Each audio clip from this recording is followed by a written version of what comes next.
No, thank you. Sleepy. Come back in an hour. Need sleepy. Please go away. Let me sleep for the love of God! It's now time for the Billy C. Morning Show, part of the Billy C. Boxing Network. Interact with the show at BillyCBoxing.com. And we're coming to you live from the Billy C. Studios in Lake George, New York. I'm Bill Calogero, and it's time for the Billy C. Morning Show.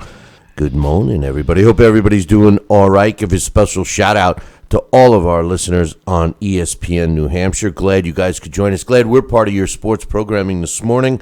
Today's show is being brought to you in part by Sal's Neighborhood Pizzeria and Italian Restaurant. Check out the website, www.salsneighborhoodpizzeria.com. Or you can give my man a call, 912-268-2328, 912-268-2328. Don't forget, we're doing a live pre- and post-fight show this weekend live from Sal's delicious restaurant for the Keith Thurman Shawn Porter fight. So make sure you tune in to www.ldltv.com for that one. All the information you can get on www.ldltv.com or just email the man himself, John at ldltv.com. Today's show is also being brought to us in part by the JKJ Boxing Magazine. The latest and greatest issue is out right now. Get yourself a copy by visiting our website, www.billycboxing.com, and clicking on the JKJ Boxing Magazine cover,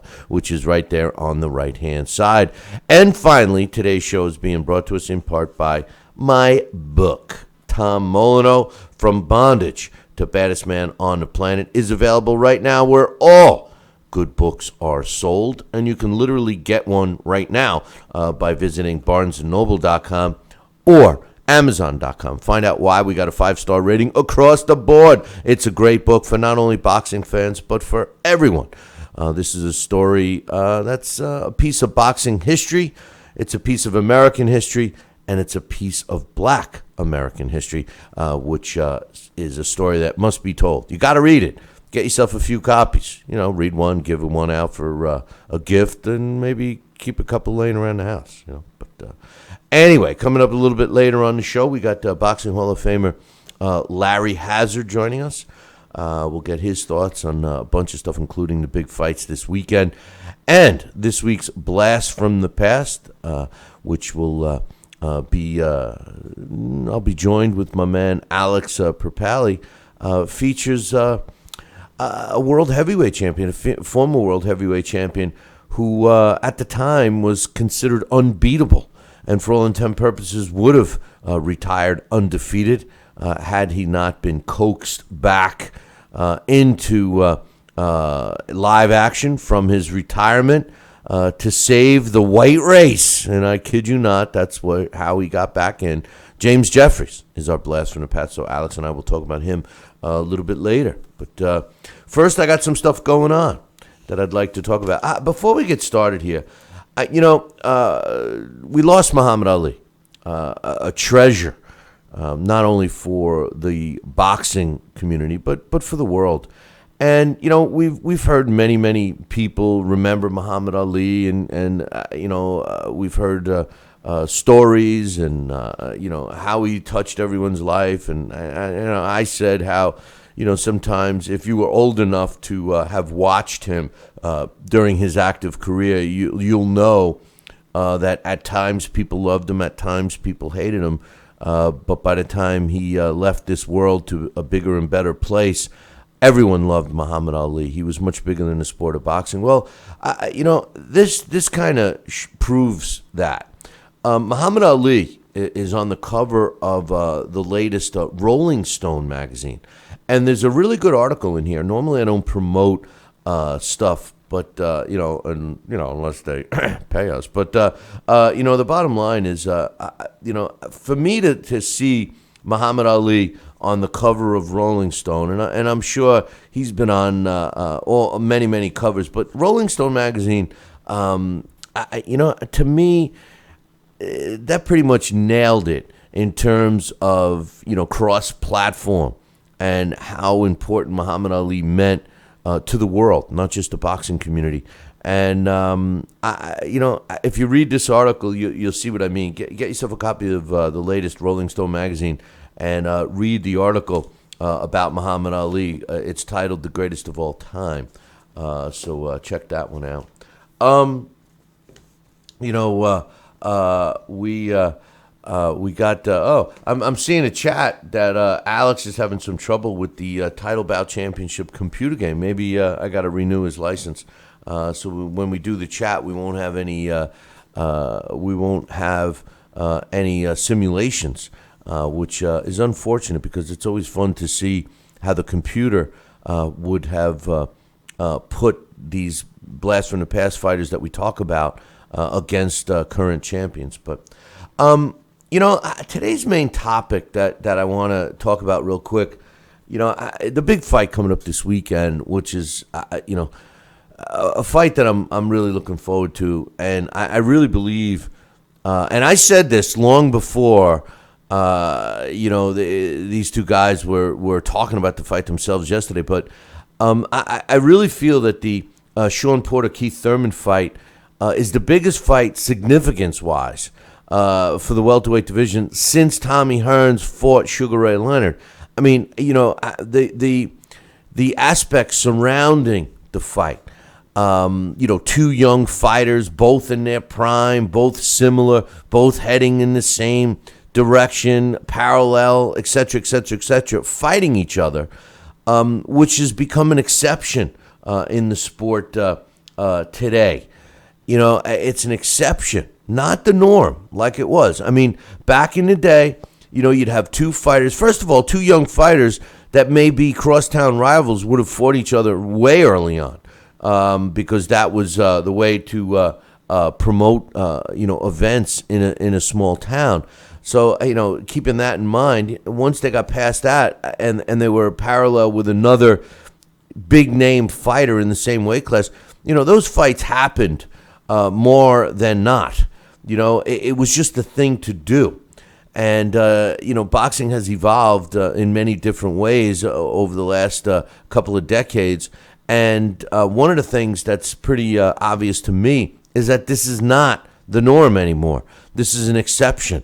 Promoters have a tendency to try to, as the word they use, let fights marinate. Basically, dangle a fight in front of the fans until, they can make the maximum money. I think it's a bittersweet move. I think on one hand, maybe they can make more money, which is great for them in their own pockets. But I think they push a lot of fans away after they just get disgusted, waiting for a big fight. Well, Shawn Porter against Keith, against Keith Thurman. I'm losing my mind. Was a fight, obviously was supposed to happen earlier, but an injury forced the cancellation of it. At least it's happening again. And it's going to be on network television, NBC primetime. CBS primetime. This could be a shot in the arm for the PBC because the PBC needs something. The reports that were out yesterday suggest that the PBC is on its way out. The viewing numbers they continue to plummet. From when it first started. Now, if you recall, I was obviously wrong in my prediction. I predicted that the PBC would be out by May of 2016. We're now almost through the month of June, and there's no sign of them bailing yet, except for maybe these numbers, and except for maybe the fact that the big slush fund of finance money that has been handed to Al Heyman and the PBC has pretty much ended. They are not giving him any more money, and he continues to, drop in viewing numbers. Now, the original plan, according to some insiders, was that they were going to create this series, and they were going to, get the numbers. Let me backtrack. When PBC got their series on all these networks, they weren't doing it in the traditional way. Therefore, for example, ESPN would pay a promoter to bring a fight, and they would cover all the production fees and all of that. And they were losing money, quite honestly, to put out a high-quality broadcast versus the revenue that they would get from the advertisers, and it was resulting in a loss for that particular event, for the boxing event. Well, the PBC comes along, and they say to the networks, hey, we'll pay you for the time, and we'll keep the advertising money. Well, that's why they all jumped on board so quick, because it's a way for these networks to make money without really risking anything. They get to put the boxing on their programming schedule, and they get to get paid to do it.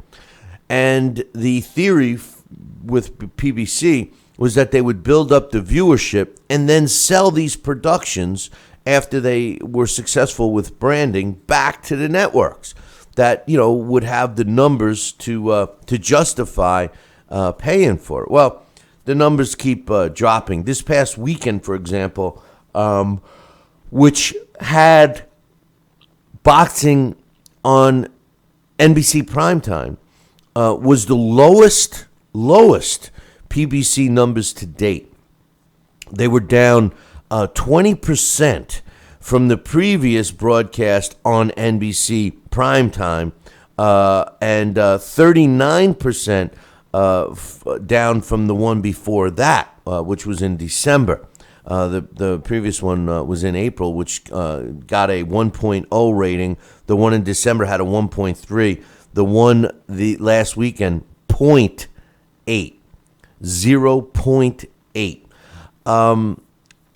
It was actually the 0.8 was one of the lowest metered market ratings ever for a sporting event on primetime network television. Now, one of the reasons they say was that the matchups were terrible. No one thought that the Andres Fonfara versus Joe Smith Jr. fight was going to be competitive, therefore didn't tune in. And it wasn't competitive, except there's one problem. It wasn't competitive in the reverse fashion. Rather than have Fonfara demolish Joe Smith Jr., we all saw Joe Smith Jr. knock out Andres Fonfara in the very first round. So, what does all this mean? Well, it means that, in my opinion, that this matchup coming up this weekend between Shawn Porter and Keith Thurman, a lot is riding on it, not only for the sport of boxing, but for the success of the PBC. Let's face it, the PBC tried to come in like blockbusters and, change a lot of things. They changed the format. They changed how the show is viewed. They don't even have ring card girls, which to me is a total terrible thing. Terrible. Boxing is just not the same without the ring card girls. They don't have the announcers in the ring. There's a lot of flash. There's a lot of, what it boils down to is that the PBC was attempting to attract a new market, a new viewer base. And I think that they were successful to a degree.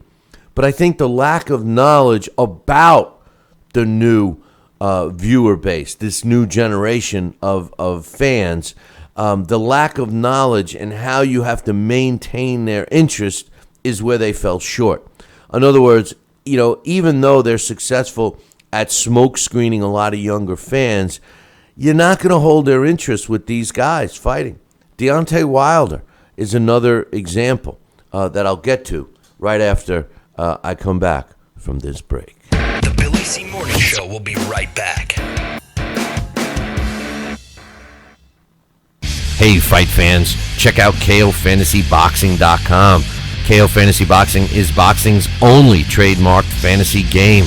Check it out, www.KOFantasyBoxing.com. Select your own gym, your own fighters, track them through a season that can last from 3 months to a year, depending upon which league you join. You got to check this out, man. www.KOFantasyBoxing.com. Join it today. Again, www.KOFantasyBoxing.com, and tell them Billy C sent ya.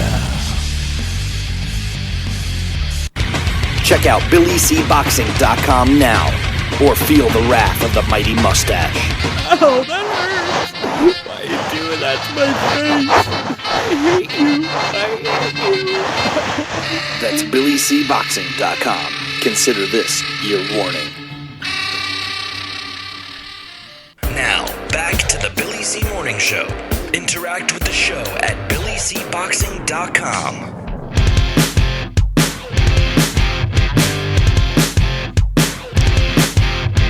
And we're back. You're listening to the Billy C. Morning Show right here on ESPN New Hampshire. Glad you guys could join us today. Don't forget today's show is being brought to us in part by Sal's Neighborhood Pizzeria. Check it out, www.salsneighborhoodpizzeria.com. We'll be there this weekend for the big Shawn Porter-Keith Thurman fight. So make sure you tune in to LDLTV.com. Today's show is also being brought to us in part by JKJ Boxing Magazine. Get your copy today by visiting www.billycboxing.com and clicking on the magazine cover.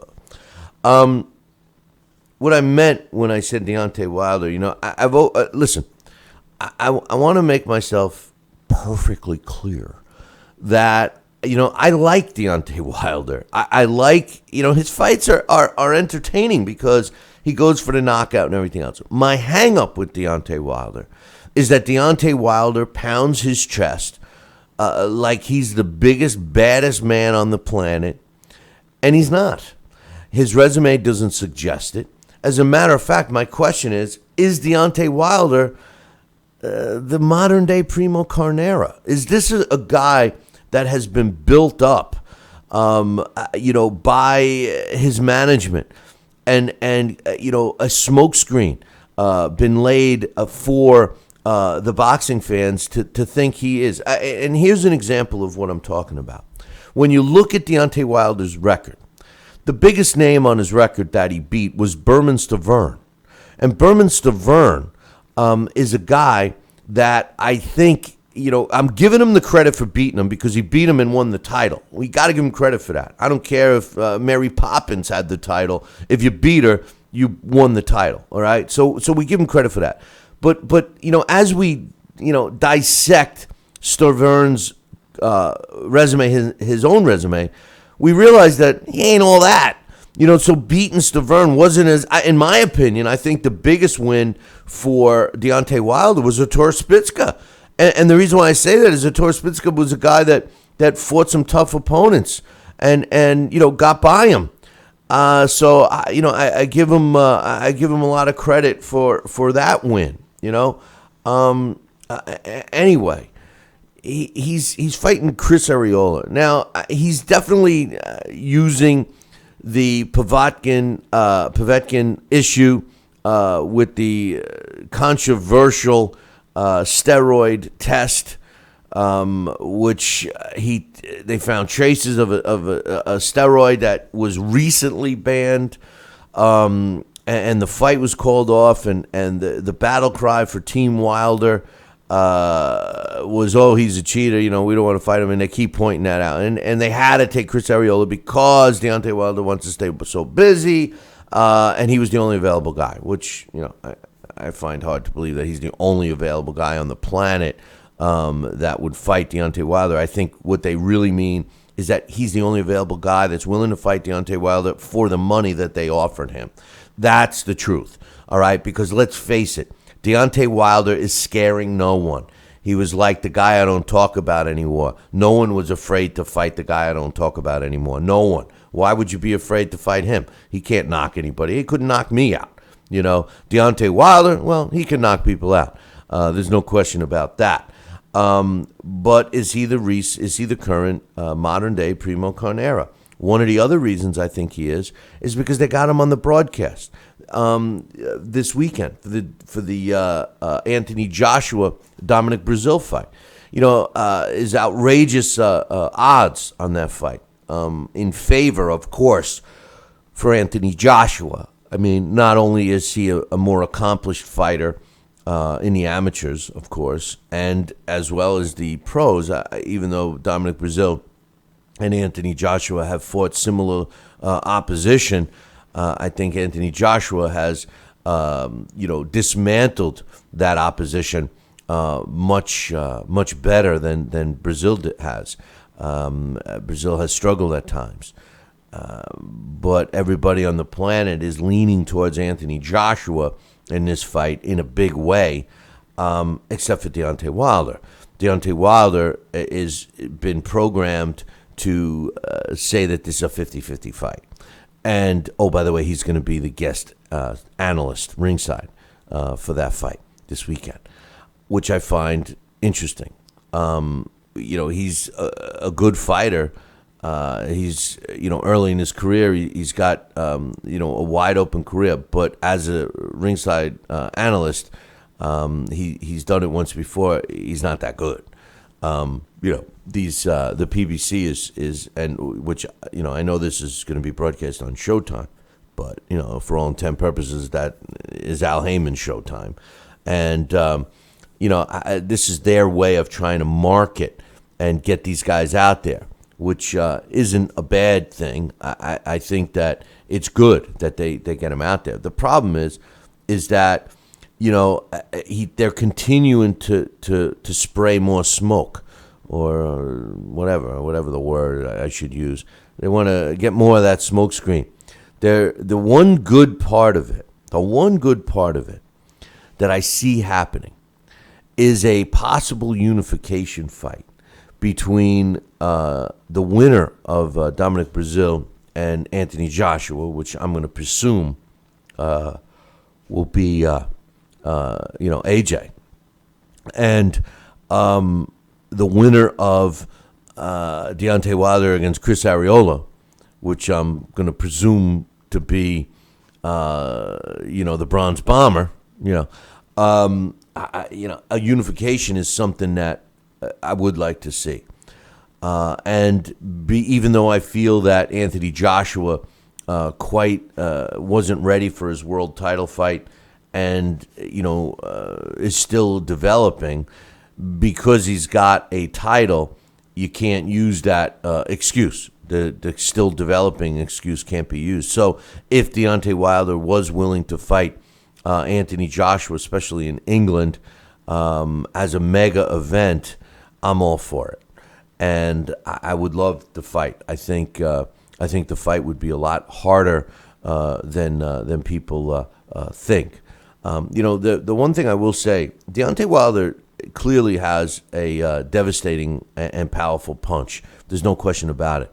And the fight that he fought against Berman Stavern was, in my opinion, his best performance. I mean, he used his jab and he utilized his arm reach and height advantage in that fight. But I haven't seen him do that since. Now, I don't know if if the reason that he hasn't done it is because he feels he doesn't need to, and he just tries to, get his opponents out of there as quickly as possible. And let's face it, he struggled with his last two supposedly layup opponents. The two previous, the Eric Molina and Johan Duhaupas fights. He didn't get them out as quickly as I think he would have liked. But at the end of the day, we'll see. We'll see what transpires. First things first, Deontay Wilder has to get by Chris Arreola, and Anthony Joshua has to get by Dominic Breazeale. I personally see a bigger fight for Anthony Joshua fighting Tyson Fury, whether Tyson Fury wins or loses in his rematch against Vladimir Klitschko.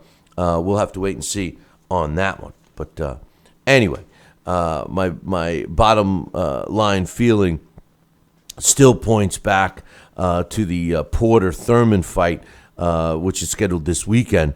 And not only do I feel that it's got major significance for the welterweight division, I think it's got major significance for the sport.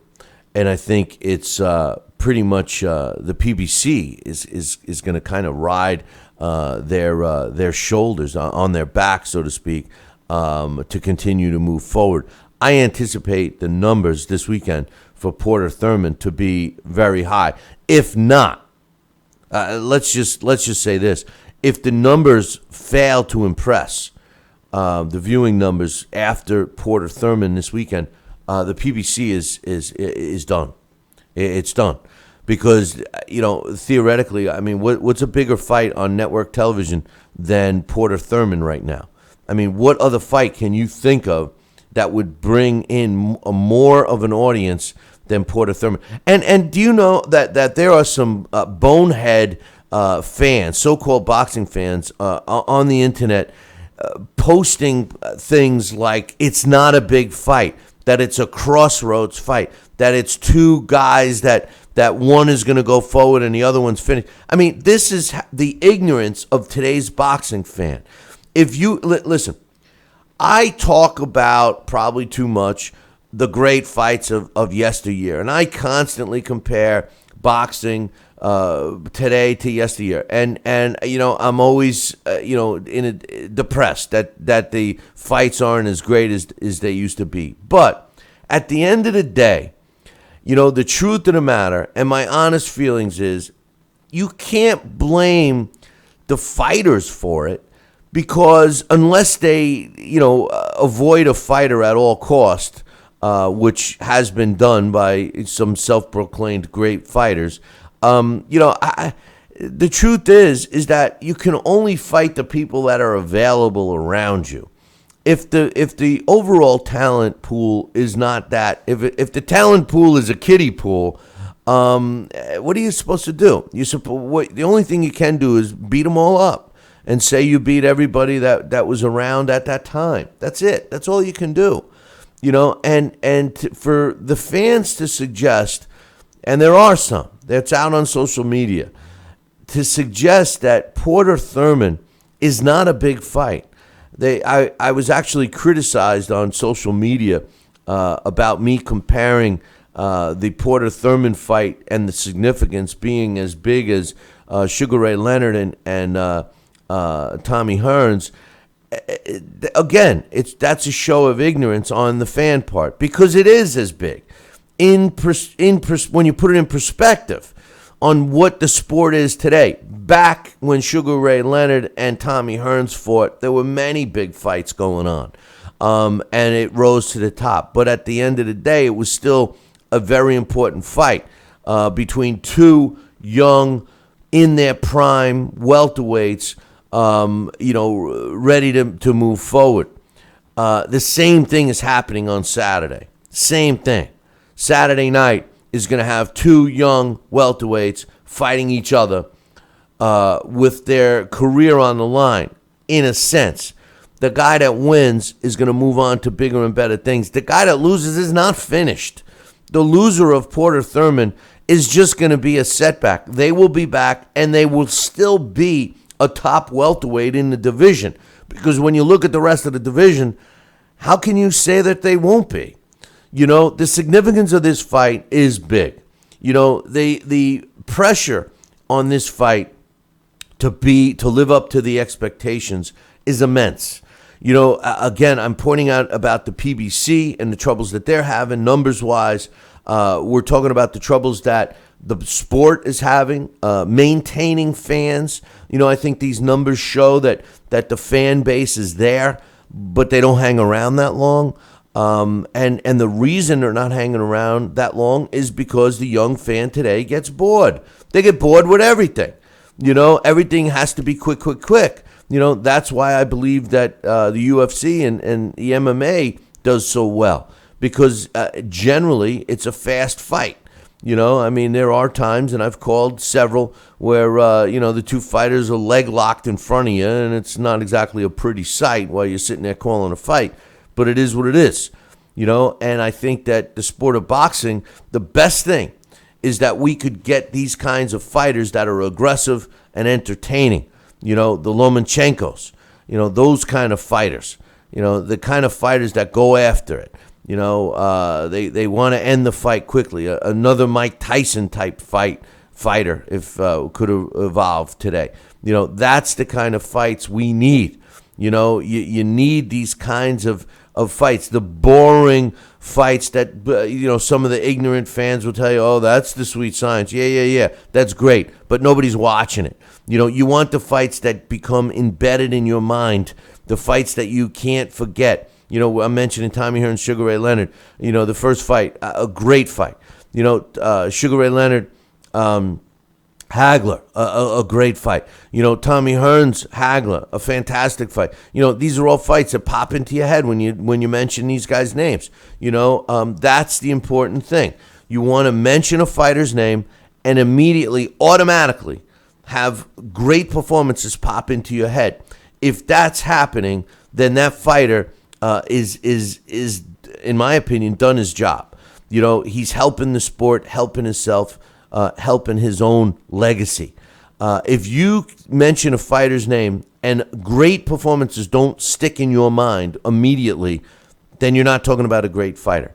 You may be thinking of specifics. Oh, he doesn't have any losses. Oh, he's made a lot of money. To me, that doesn't equate to a great fighter. That equates to a successful maneuvering. But it doesn't equate to a great fighter. A great fighter has to be associated with great fights that you remember, fights that you could say, oh my God, did you see the Hearns-Hagler fight? Oh, 3 rounds of boxing. Think of sporting events. You think of a sports team, and great things come into mind. Good performances, bad performances, whatever. They come into mind. That's the show of greatness, not just numbers and theory. I'll be back in 2. The Billy C. Morning Show will be right back. Hey, fight fans, check out KOFantasyBoxing.com. KO Fantasy Boxing is boxing's only trademarked fantasy game. Check it out, www.KOFantasyBoxing.com. Select your own gym, your own fighters, track them through a season that can last from 3 months to a year, depending upon which league you join. You got to check this out, man. www.KOFantasyBoxing.com. Join it today. Again, www.KOFantasyBoxing.com, and tell them Billy C sent ya. Now let's dig into our archives and hear a rare interview when Billy C. first became the champion of boxing talk radio. Hello, Billy C. As the new champ, can we ask you a few questions? Why, certainly. Okay, your fans would like to know how you and your corner have successfully walloped the competition. We're not ordinary people. We're morons. Anything else? I'm a victim of circumstance. Did your success finally come when you made the show 5 days a week for 2 hours? What do you think? I'm trying to think, but nothing happens. Now, please tell the listeners what you've learned from making it this far. Certainly. If at first you don't succeed, keep on sucking till you do succeed. Great words of wisdom, Billy C. Keep up the great work as the undisputed People's Champion with your show, Talkin' Boxing with Billy C. Any last words to anyone who's listening? This is your fault, you bonehead.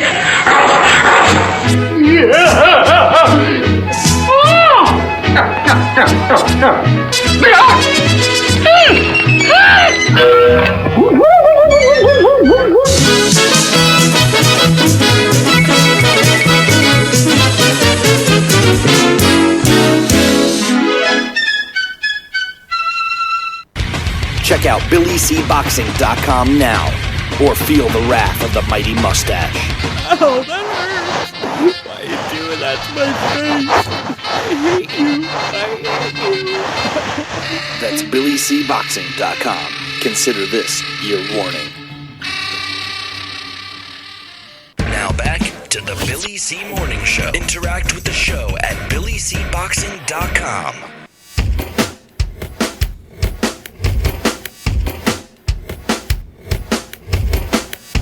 And we're back. You're listening to the Billy C. Morning Show right here on ESPN New Hampshire. Glad you guys could join us. We're in the chat room right now, and Alex got me laughing. He mentions we're just mentioning Gilligan's Island, right? And the professor, he makes a great point. The professor could make a radio. He says the professor could make a radio out of a coconut, but he couldn't build a raft, get off that island. He made all this great stuff out of nothing, but he couldn't build a raft. Good point, Alex. Good point. Joining me right now, Boxing Hall of Famer and New Jersey Boxing Commissioner, my man Larry Hazzard. What's up, Larry? Hey, Billy C. How you doing, buddy? Not too bad. That was a thing that just popped onto the chat room. You remember the Gilligan's Island? That professor would invent all this great stuff. How come he couldn't build a raft, man? How come he couldn't build a raft to get off that island? But then again, I don't think he wanted to. I was just gonna say. Then again, you got Marianne and Ginger. Maybe I wouldn't have even built the radio. But anyway, big upset last week with the knockout, Joe Smith Jr. against Andres Fonfara. What were your thoughts on that fight? Well, I mean, it just goes back to the old saying, Billy. Anytime a man goes in there, he's got a chance. Anytime a fighter goes in, he's got a chance. Obviously, he had confidence in himself, and he went in to take care of business, and business was taken care of. You can never underestimate a fighter, even if he has limited skills, and even if he's the underdog. If he comes prepared and he believes in himself and he feels that he can win, then he's going to give his all, and all it takes for the opponent is to just flinch or just, underestimate him a little bit. And that might be the edge that he needs to become victorious. And that's what happened here. And hey, that's what makes the fight game so beautiful. Do you think? Do you think that Fonfara underestimated him? I mean, do you think that? I mean, to me, that it kind of appears a little bit like that. I mean, it seemed like he was being handed an opponent, and he was looking beyond to his next opportunity. Do you think he just underestimated Smith? It's a natural, it's a natural thing that I believe happens, in athletic competition. It happens in other sports. It happens. I think Fonfara underestimated him a little bit and was looking past, looking past him. That's known to happen in boxing. Right. And the results are known to happen in the sport also. So that's the way it is. But on the other hand, too, it looks like Joe Smith, did a little research and saw a weakness, that overhand right, and he just landed it several times. Obviously, the first knockdown, I gave Fonfara credit for getting up on that first knockdown. I thought that he wasn't gonna. I mean, it landed flush. It was a crushing blow. But when he gets up, I mean, he goes. Smith goes and lands several more, same spot. No hand up, nothing. And it makes you wonder. Again, it goes back to something you and I have talked about many times, on and off the air, about the lack of trainers today. And is this something that they just overlooked? Is it an adjustment that the trainer didn't get a chance to tell his fighter? Is it there's something that the fighter just wasn't knowledgeable of, or was it the heat of the moment that his brain was still not thinking clearly? I mean, what do you think? Well, it could have been a little bit of all of that, but the old rule, you're not supposed to get hit with the same shot twice in a row. And like you said, true, he got up, he showed his courage, he's a fighter, okay? So he didn't come, he's a champion. I think he was a little surprised by the shot, more so than he was hurt. I mean, he was in trouble. But, good trainers always teach their fighters, when you get in trouble, you got to get your legs back under you. So, you keep your hands up and you move out of range. And I think that's where it was lacking.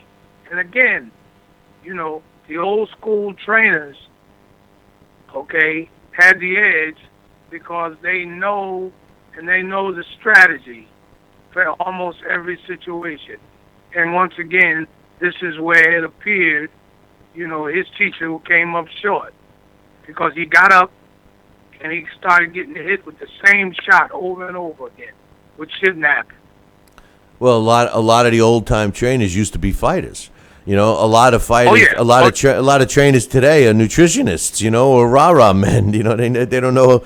You know, they never got knocked out. You know, but interesting stuff. And I do think that Fonfara overlooked his opponent, and really, if he would have looked in his own history book, he could have really seen that fighters had overlooked himself, you know, and gave him some opportunities that he just let go out the window. So kudos to Joe Smith Jr. Also on that card, Rasheed Warren fought. And, you know, I like this kid, Larry, but I noticed something about him. When he let his hands go, he has blazing hand speed, and he's accurate with his punches. And he's got really good footwork, too. And you know, I'm not going to criticize him. I don't like seeing fighters that fight with their hands down. I don't. I think it's foolish. I think it's just, you're asking for trouble, right? But I give him a pass on that because I understand that that's how he's able to deliver his punches the way he does, you know, because of his fluid movement and hand speed and everything else. But that's what he did so successful when he let his hands go and he's throwing and landing 5-6 punches at a time. But then all of a sudden he would go into this mode. And it wasn't just Rasheed Warren.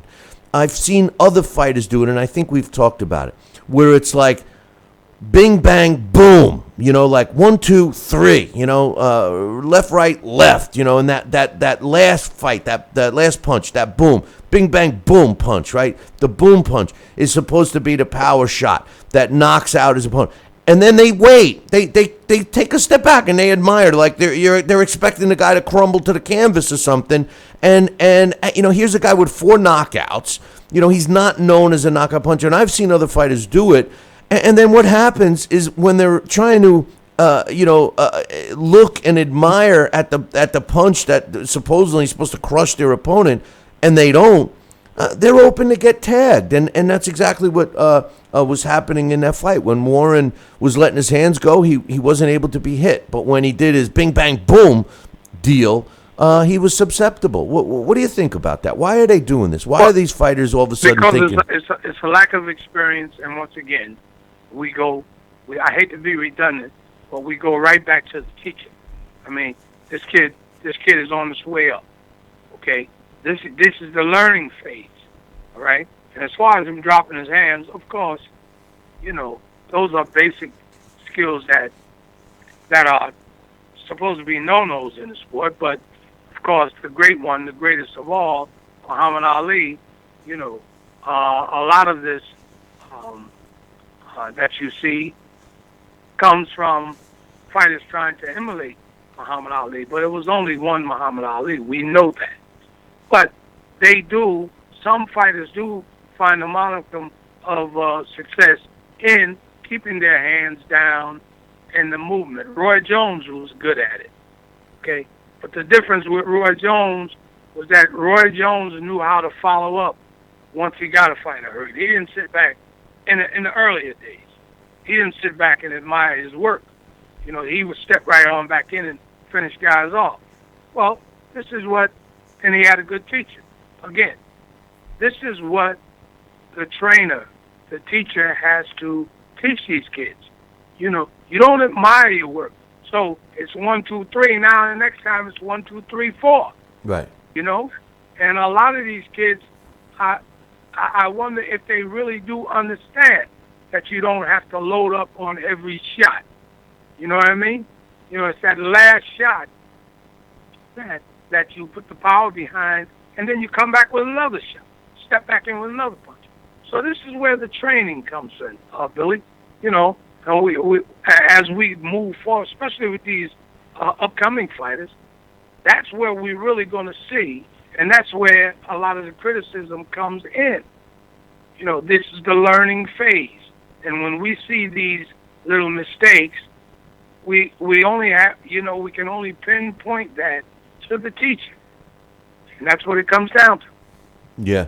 And I agree with you. And I, you know, he's got such blazing speed and he's so accurate. Yeah. And that type of offense, is a great defense, and when he took that, when he paused to admire that punch, that 1, 2, 3, that third punch being the power shot, expecting his opponent to crumble, and they actually throw it like, they're shocked that they didn't knock the guy out, and they're shocked that he didn't go out. Right, and the thing is if he was 16-0 with 16 knockouts, I could see, but the guy had 4 knockouts. He's not a knockout puncher, and then he takes his foot off the gas a little bit and lets Piano get back into the fight, which I thought was taking a big chance, because you never know what the judges are seeing and all that other stuff. I just want to jump back to the Fonfara-Smith fight again. And there was a lot of discussion, Larry, about the referee waving off that fight. And, with the second knockdown. Now, what I saw, and I was even watching the fight with some people, and they initially said, "Whoa, why is why are they waving it off?" He got back up, and I said, "Wait a minute." And then we watched the replay. I go, "No, I thought the referee did the right thing." I said, first of all, he got the first knockout. I think he did the first knockdown. I think he did the fighter a favor by letting him continue. The second one, he knocked him basically through the ropes. Fonfara couldn't navigate between the corner post. The corner post pad there, and when he was trying to finally get up, if people watch the replay, the referee was helping him up. I thought the referee did the right thing. What do you think? Well, I'm glad you mentioned that, Billy. I just that's been an issue that I've been pondering for quite some time, and finally, a few weeks ago, I got together with my ringside physician staff. As a matter of fact, we just had a sports symposium here in New Jersey, well attended, and it was one of the best that I've ever seen.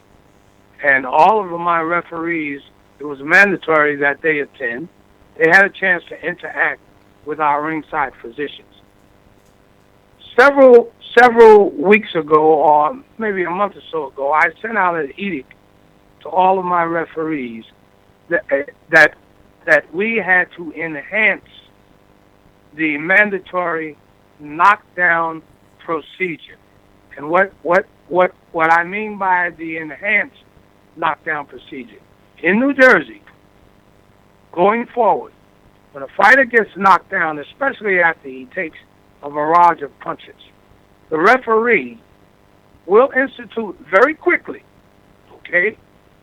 Our doctors have shown them how to implement a very quick neurological test in the ring as they count. When they reach the count of 8, as you see many of these referees tell the fighter, "Okay, walk to me, step to me, walk straight." Well, that learned response, they all do. But now we are taking it a step further. The referee is going to have the fighter either turn to the right, turn to the left, raise his right hand, throw a right hand punch very quickly to help him to further determine that fighter's fitness to continue in a fight. And it doesn't take long, Billy. We've practiced it. We've gone over it. And this is something that we're starting to implement.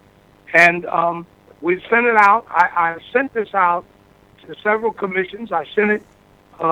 There's been some dialogue going back and forth between me and my officials and our ringside physicians with the ABC.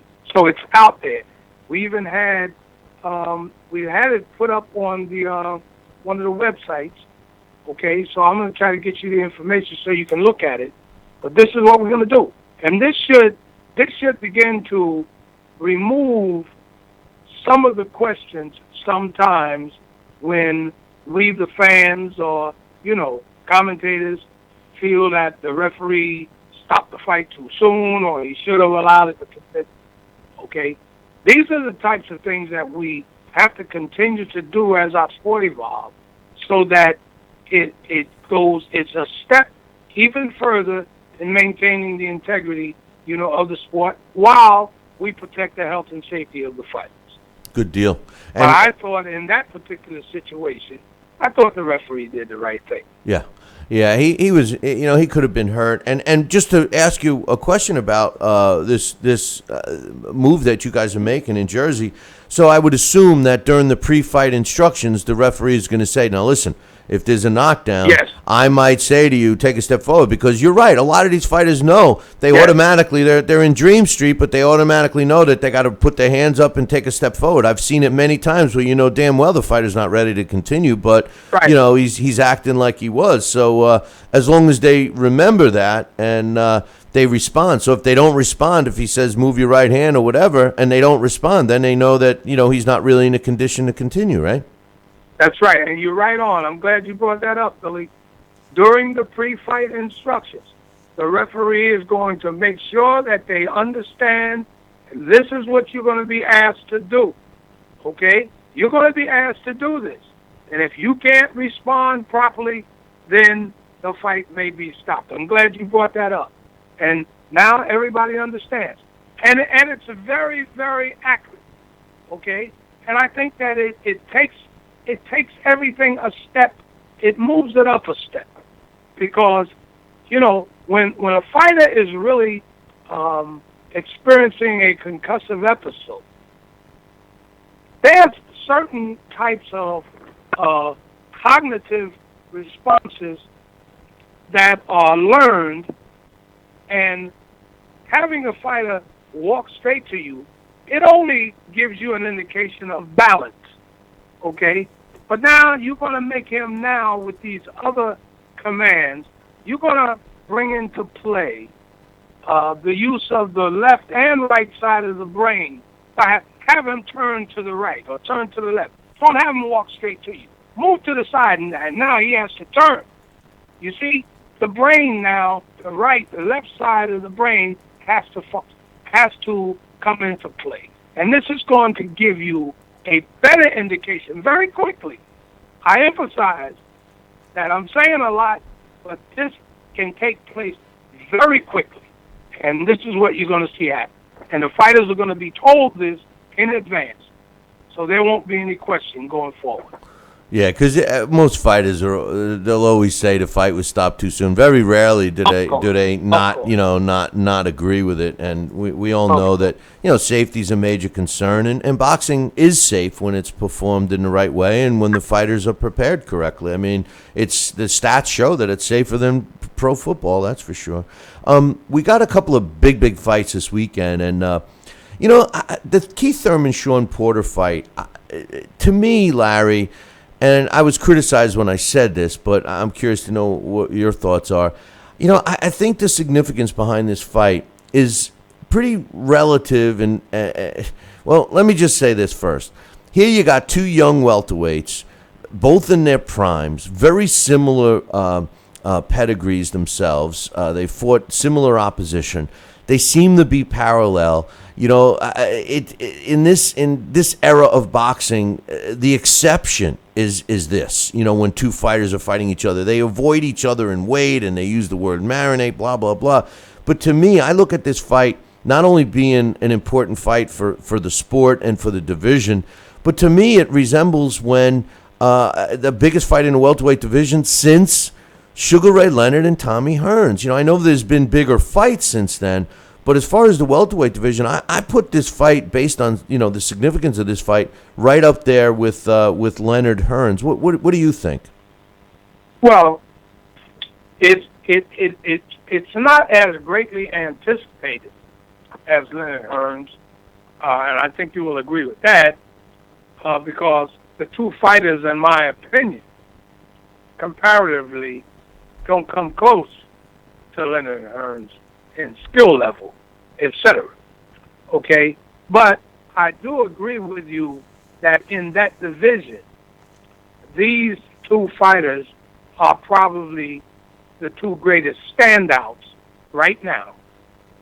And, it's good for the fans because they are arguably the best in that division. So the best are fighting the best. Well, okay? Well, that's my point. I mean, I wasn't suggesting that they were the skill level.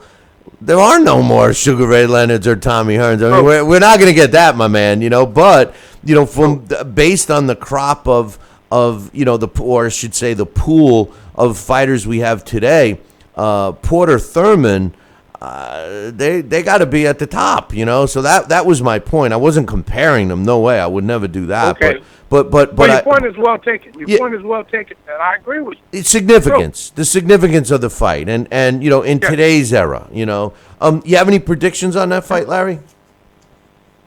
Well, let me just say that it's going to be I think it's going to be exciting, and I think that the guy that has the most, I got to kind of lean a little bit with Thurman, only because they're both very exciting fighters, and I think he's a bit more accurate, and I think he has that ability to utilize the ring a little bit better. Shawn, I love that kid. I like the way he fought. What's it, Broner? Yeah, Adrian I like Broner. that fight, but I don't think that his punching is accurate enough to be able to get to a kid like Thurman. Thurman's movement, and Thurman has that height advantage that I think that he could use to his advantage. You know what the funny thing is, Larry? He doesn't. Mm-hmm. He's only got a half-inch height. I was shocked when I saw that. Really? Porter's 5'7", and Thurman's 5'7.5". And here's another thing. Get out of here. No, and here's the other thing. The arm reach on Thurman is 69 inches. And Porter's arm reach is 69.5. So I mean, God. I know, and I agree. Thurman is a much more skilled boxer, and he's become a safety first guy. But Porter's found a knack of using his aggression, and I agree. He's not accurate and stuff, but the kid is always in good shape. I agree. I think the fight is going to be action packed. But I think Porter's going to get to him. I think Porter's going to win. I don't think this fight's going the distance. A lot of people disagree with me on that too. Okay. I just don't. I think it will go the distance because I don't think that his punching is that accurate to really get to him. But listen, I'm not going to argue with you on that point because I like them both. Right. And I really happen to like Porter a lot. And that's because I've been around him a little bit more. That's all. I think if he can cut the ring off, if he's improved a little, because obviously his style, I mean, it is what it is. You're not going to see anything different from Porter. But I think if he's worked on cutting the ring off and controlling Thurman's movement, he's going to win the fight. If he's not successful in doing that, I think you're right. I think Keith Thurman will outbox him and just play it safe. Another big fight this weekend. I'm running out of time. I don't mean to cut you off, but another big fight is Anthony Joshua against Dominic Brazil. I love Anthony Joshua, that, but Dominic Brazil, he's not an easy fight. This is a guy that's he's slow and methodical. He's a big kid, but he's been down and got up and won. He does have some pop. It's an intriguing fight. I mean, I'm leaning towards Joshua, but I don't think you should underestimate Brazil. What's your thoughts on that one? Well, I agree with you there. We seem to be on the same page most of the time. Brazil's been down, but he gets up, and he's tough. But I like Joshua, man. I mean, maybe it's because he looks so much physically like Muhammad Ali. He has that body structure and he looks like Ali. Somehow he strikes me that way. But he's the way he demolished in that last fight, the way he took Martin out, man. I really see him as the way of the future at the heavyweight division, and I don't think Brazil's going to stand in his way. But I think Brazil's going to put up a good fight, so we'll see. They're talking about the winner of that fight and the winner of Chris Arreola and Deontay Wilder fighting each other, which I would love to see, but I'm so disappointed in Wilder because he pounds his chest like he's, King Kong. And Chris Arreola, I don't even know how Chris Arreola gets the opportunity, and they're saying, well, he was the only one available. And the truth of the matter is he's the only one available willing to fight for the money they offered. That's the truth, because I don't know if there's anybody out there scared to fight Deontay Wilder. I mean, quickly, what do you think? Well, Arreola, I wish he would stop apologizing and thanking him so much, okay? Because it takes away from, it's the type of fight that it kills your enthusiasm for even wanting to watch the fight, okay? Because you're saying this guy is so grateful that he's getting this opportunity. What does that tell you in the end? That he's getting a check, and that's what he's going there for, you know? I don't like to see that, especially, in the heavyweight division, of course. So you say, now, how much of a challenge are we really going to expect here? This guy's so grateful, he's thanking him, So, what are you going to say about that? I don't think it's going to be much of a fight. And the outcome is predictable, in my opinion. Hey, listen, Larry, I appreciate your thoughts, and we'll look forward to actually next week. Let's see. Are we do? Yeah, we will. We will be back next week in time. We won't be back on that Monday because it's the 4th of July. But then, yes, Wednesday we'll be back. We'll get your thoughts on the big fight, and we'll go. Am I missing a week here? What am I? I'll figure it out. My calendar's all messed up. I'm hitting the road tomorrow. We'll get it together. I'm here. I'm here for whenever. Yeah, well, we'll be getting your thoughts on the big fight and all that other stuff. And it's good to hear you guys are working on that with the referees. I like it, and keep me posted on that, my man. Okay, Billy. All right, brother. Have a good one. Okay. That's Larry Hazzard, Boxing Hall of Famer and New Jersey Boxing Commissioner. And as is the case with Larry Hazzard all the time, on the cutting edge, forefront of boxing and making it better, safer, all those things. And loved hearing that he took the time to talk with the referees and subject them to the doctors, take it a step further so that there's no mistakes made when a fighter is knocked down and a referee is trying to determine if he's ready to continue or not. Hey, listen, I'm going to take a short break. When we come back, the blast from the past, James Jeffries is who we're going to be talking about. I'll be back in 2. The Billy C. Morning Show will be right back. Join us here for 2 hours as Billy and the gang do what they do best. Every time I start talking about boxing, a white man got to pull Rocky Marciano out their ass. Rocky Marciano was good, but compared to Joe Louis, Rocky Marciano ain't. You beat Joe Louis's ass. Joe Louis was 75 years old when he fought. Huh? What?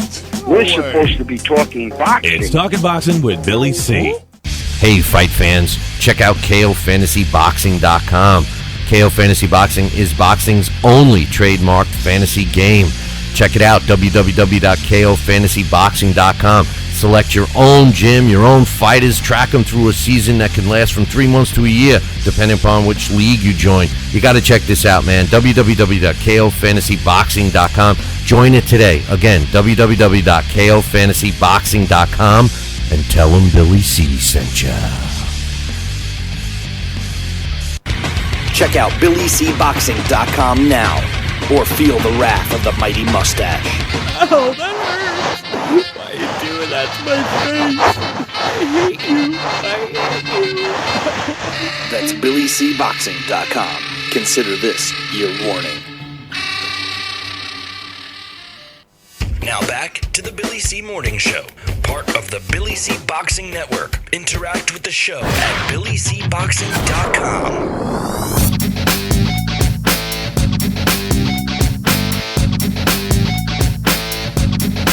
And we're back. You're listening to the Billy C. Morning Show. Give a special shout out to all of our listeners on ESPN New Hampshire. Glad you guys could join us. We love being part of your morning and, of course, your sports programming. But as we started this show, we're in our 13th year already. One of the favorite segments is Up Right Now. Blast from the past. The fight is We shine the spotlight again on fighters from years past. Marciano, top-ranking heavyweight. Joe Louis is the leading contender. Joe Frazier with a left hook.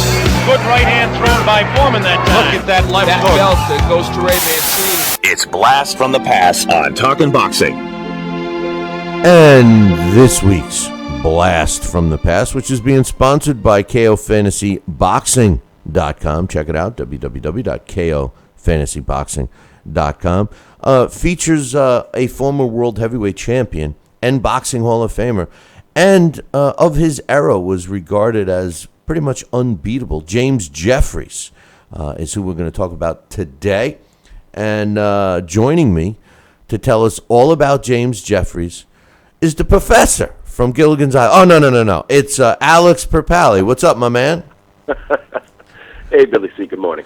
You know, it's so true, man. The guy could build a radio out of a coconut, but he couldn't construct a raft to get those people off that island. I think, hey, if I'm him, you know, I don't want to leave. You know, not with Marianne and Ginger hanging around. I would have built a raft for Gilligan, the skipper, and the Howls, and get them out of there, and then I would have stayed stranded with those two.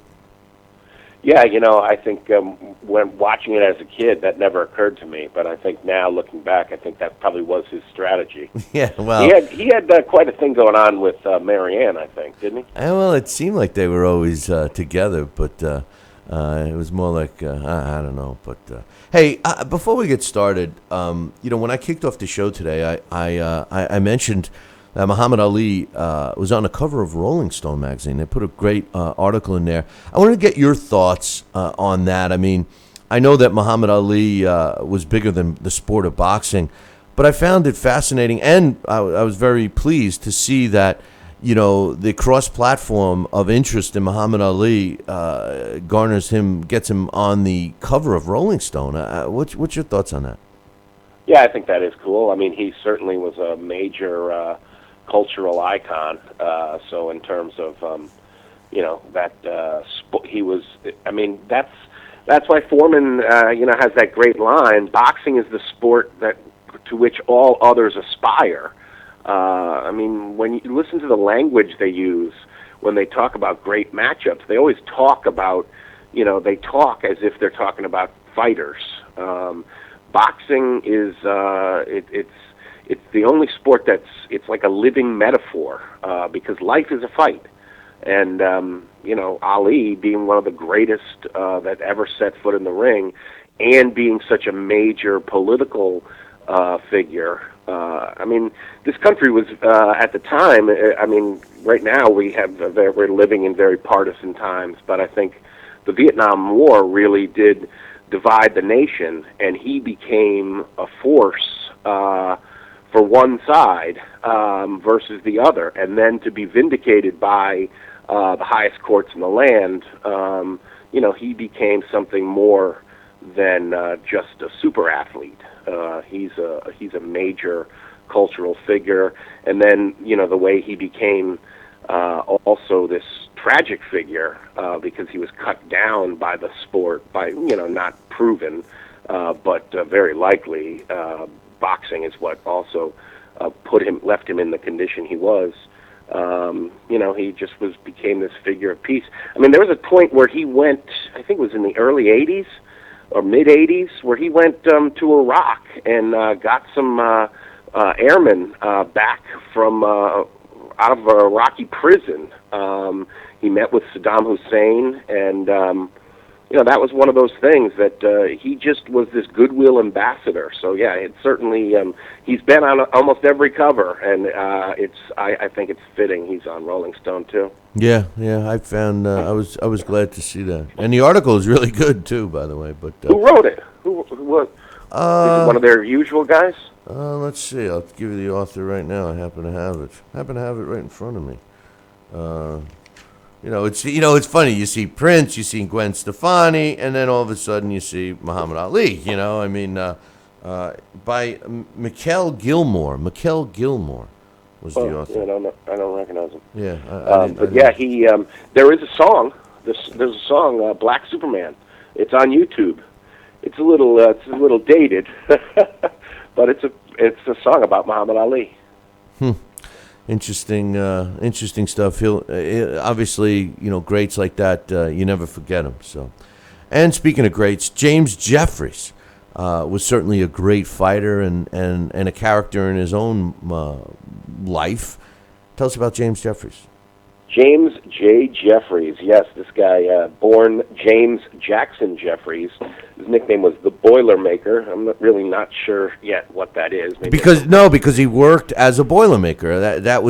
What is that? What did they do though?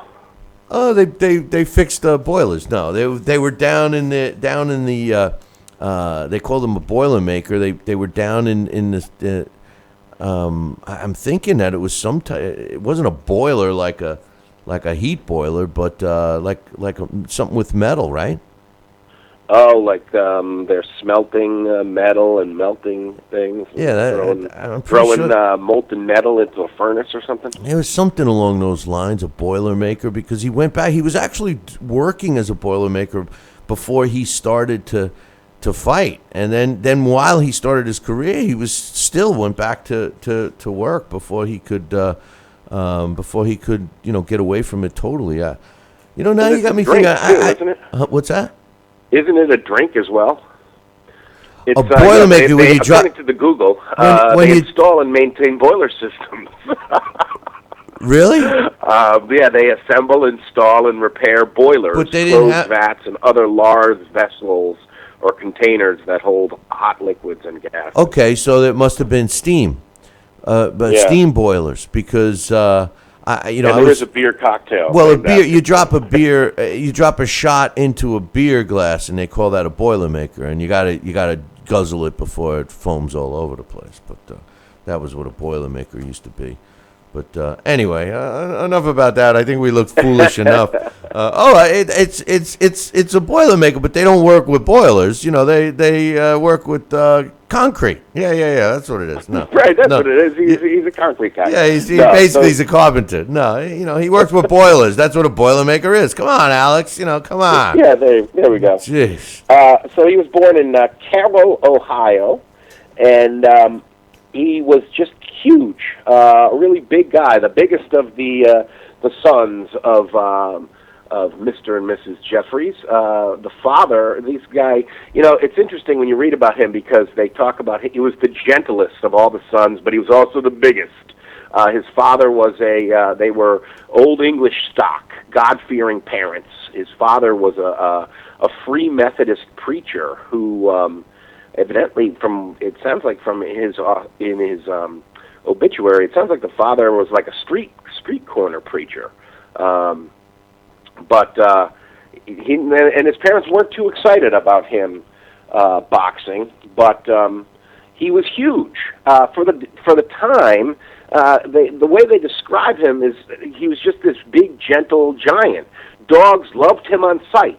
Strays would pick him out of a crowd to lap at his ham-like fist. But he was gigantic. He was for the time, 6 feet 2.5 inches, 220 pounds, and built, chiseled. Real big, strong guy. He could supposedly run a 100-yard dash in 11 seconds. He was a big hunter. At one point, he killed a deer and carried it on his shoulders the 9 miles back to camp, and the rest of the people in the camp had a hard time. The rest of the hunters that went out with him had a hard time keeping up with him. He's perfect for the day and age because it was for him to be one of the people in the succession of taking the title, the title that once belonged to John L. Sullivan, who could lick any son of a bitch in the house. Now you have this giant, ham-fisted James Jeffries who fought sort of out of a crouch, but not at first. He actually learned that from Chewinski. But the thing that was interesting, and actually I'd like to read this little clip here because I thought it was where'd it go? Actually, well, while you're finding that, let me just maybe that's why all the dogs kept licking his hands because they were like ham. They were ham. Ham-fisted. Hey, by the way, about the size of him, there was so many discrepancies about his size. I in my research I found that he actually went to some official mathematical teacher from some college. I don't have his name in front of me, but and they did an exact measurement, and it was officially announced that his actual height, based on this math professor, was 6 foot on the nose. Yeah, BoxRec lists him as 6 feet.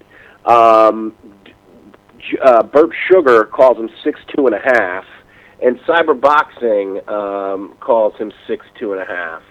So yeah, it's that's interesting. Yeah, there was always discrepancy about his size. But one thing compared to the guys of his day, he was a monster. Same thing with Jack Johnson. Jack Johnson was 6 foot 1/2 inches tall, and he was considered a monster compared to everybody. Today, he wouldn't even be a heavyweight; he'd be a cruiserweight. Right? Yeah, it's true. It's true. He would be. I'm sorry, I just got distracted. Well, it's you're thinking of the dogs licking his ham-bone hands, right? No, I made a mistake of looking at what was being said in the chat room. No big deal. So anyway, one of the things that's interesting about his style is that it really came into a period where it was the transition between wrestling and boxing. Because this was a rough and tumble age, that's for sure. And this little clip here, which I guess is from a book called Two-Fisted Jeff, said that there was a wrestler of the time, Jim Barber, who he actually had a fight with on a Santa Monica beach. But this is an interesting sort of the way that this guy was like a rough and tumble guy, but there was like a happy-go-lucky, good-natured quality to it. At least in the early, or at least we'll get to one part that was not too good nature. But on Sunday, this is Jeffries talking from the book Two-Fisted Jeff. One Sunday, Jeff and Jim Barber, this wrestler, went to the beach in Santa Monica and were loafing around in our bathing suits.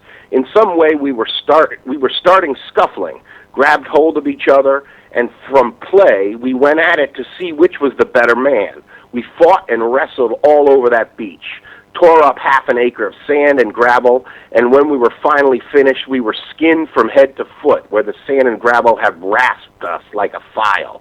We were both all in, but Barber, panting, said, "By gosh, Jim, it's lucky they didn't get us to fight. You're a better man than I am." Until then, I had thought of him as the strongest man in California, and to beat him at rough and tumble wrestling settled the matter. That night, I made up my mind finally to be a fighter.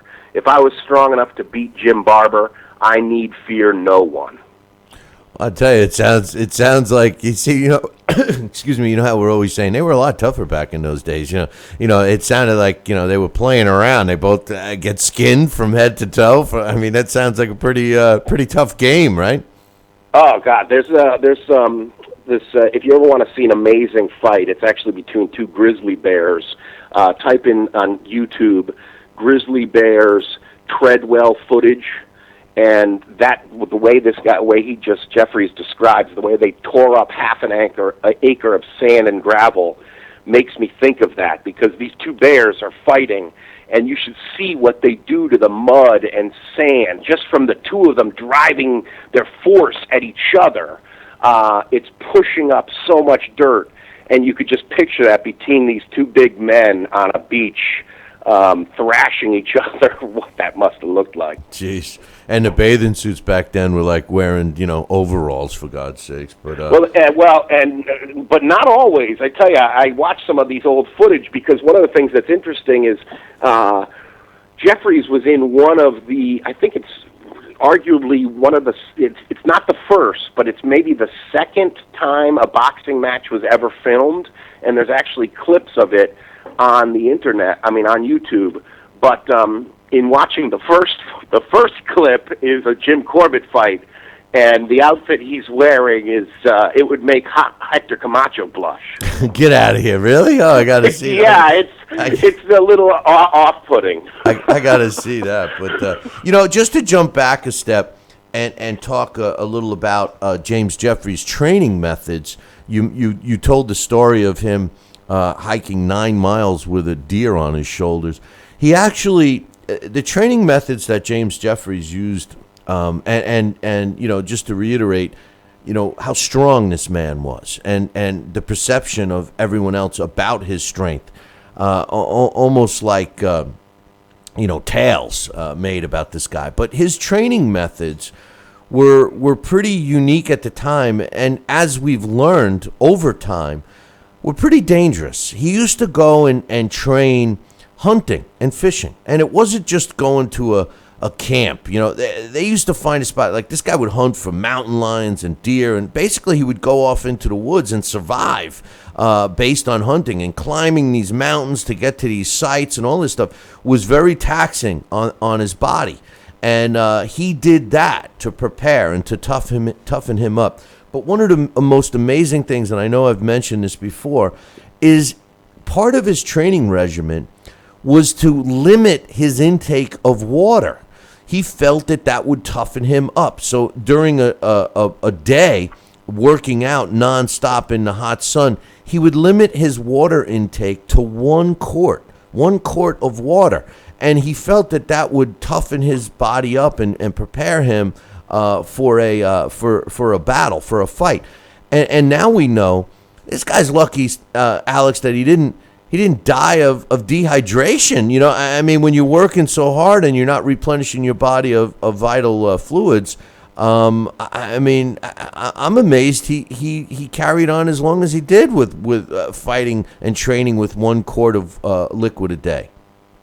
Yeah, that can't be good for you. That's No way. Hard to believe. No, they tell you. I watch all these. I love camping and all that stuff, and I love these survival shows, and they're always saying the most important thing is to drink fluids. Your body, and even I learned recently over the last 5-6 years that I get migraine headaches a lot, and one of the things was that I wasn't drinking enough water. I'm just never thirsty. I have to force myself to drink water. The human body can go into minor stages of dehydration very quickly, and a lot of people, they studies have shown that a lot of people walk around on a normal basis borderline dehydrated, so... Not if you're a badass like Jim Jeffries. Jim Jeffries laughed at dehydration, he laughed at dehydration, That's right. But this guy never drank water. He drank that's why they invented the Boilermaker. Yeah, that's right. He said, forget it. Let's turn water into steam. I'll use it for power. But that's right. I'll drink the perspiration on the outside of a boiler. That's what he drank. I'm talking tough. But like my father, when we would go out camping with my father and we'd be like on a hike or something, we'd say we thirsted. My father would say, "Drink your spits." Oh God, who was this? You sure he wasn't related to Jim Jeffries? I mean, geez. I know. We're always talking about Muhammad Ali's era of heavyweights, but history shows us that James Jeffries' era is right up there with one of the greatest and toughest eras in the heavyweight division of all time. These guys that are virtually forgotten today were some badass mofos, and James Jeffries fought and beat them all, not only on his way up, but up until there was no one deemed worthy of stepping in the ring with him.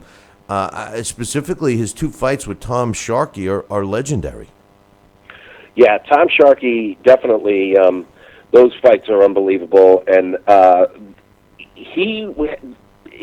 in the Fitzsimmons fight, it did seem that Jeffries just took a battering and then finally, came on towards the end. And I think that's the thing with Tom Sharkey, because we know Tom Sharkey was the one who fought with his a rib bone exposed at one point.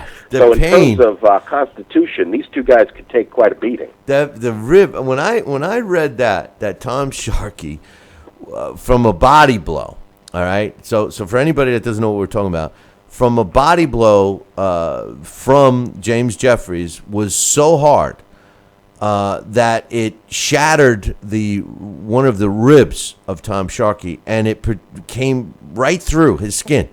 And ringside observers, many of them reporters writing that you could see the rib through the skin. And I just want to say this. I've never broken a rib in my life, but when I played football in high school, 422 years ago to the day, I sprained a rib. And, it was the most painful thing. Every time you breathe, it hurts. I can't imagine the level of pain that Tom Sharkey went through if his rib was through his body, through his skin. Unbelievable, Alex. Yeah, I mean, that's a compound fracture, and I can't, that's stunning to imagine that. Yeah, but then you look at the power, the force that must have done it. I mean, how many shots? I mean, it's hard to break a rib, especially through all the skin and cartilage and et cetera, et cetera. So, I mean, there's two aspects. I mean, what were they fighting with? 4-ounce gloves, too, by the way? So, amazing stuff. And those fights, remarkably enough, both of them went the distance. The fight, his second fight with Tom Sharkey after he won the title, his first action was to give Tom Sharkey a rematch. He was so respectful of Tom Sharkey and the first fight and how brutal it was, a 20-round decision victory for James Jeffries in 1898 after a performance against Mexican Pete Everett, which was pretty much the icing on the cake for James Jeffries being regarded as the best heavyweight. And Fitzsimmons said, well, you haven't fought anybody, same old BS. So he fights Tom Sharkey in a 20-round battle.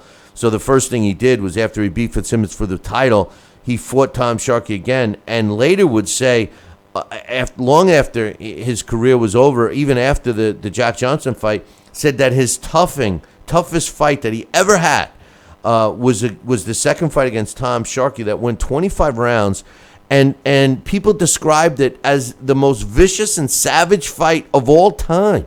Could you imagine that? I can't imagine what that must have looked like, and I don't believe that there's. I think that's the one that the film failed. They tried to film that one, and it failed. There is footage of his fight with Gus Rulin, which is a few fights back. It's actually, he fought him even before he fought Joe Chawinski. He fought him twice. These are the Ron Lyles, Jimmy Ellis's of the age by far. These are the tough guys of his day. He even had a win over Peter Jackson, which was something was pretty rare because it was a mixed race bout. Peter Jackson, of course, the great black heavyweight, he knocked him out in San Francisco. I didn't see a fight report about that. I was a little curious about that because I thought we had done Jeffries before, but we never did. So this was some of this was new to me. I mean, I knew most of the stuff I know about him comes later when he ends up coming out of retirement to fight Jack Johnson. Just like you were saying earlier about possibly Joe Smith being a sparring partner for Andre Ward, that's an old tradition. And of course, James Jeffries started as a sparring partner for Jim Corbett, but supposedly he took quite a shellacking in a lot of those bouts, in a lot of those sparring matches, and he actually works, there is footage of Corbett Fitzsimmons, and you see Jim Jeffries working Corbett's corner. Yeah, well, Corbett,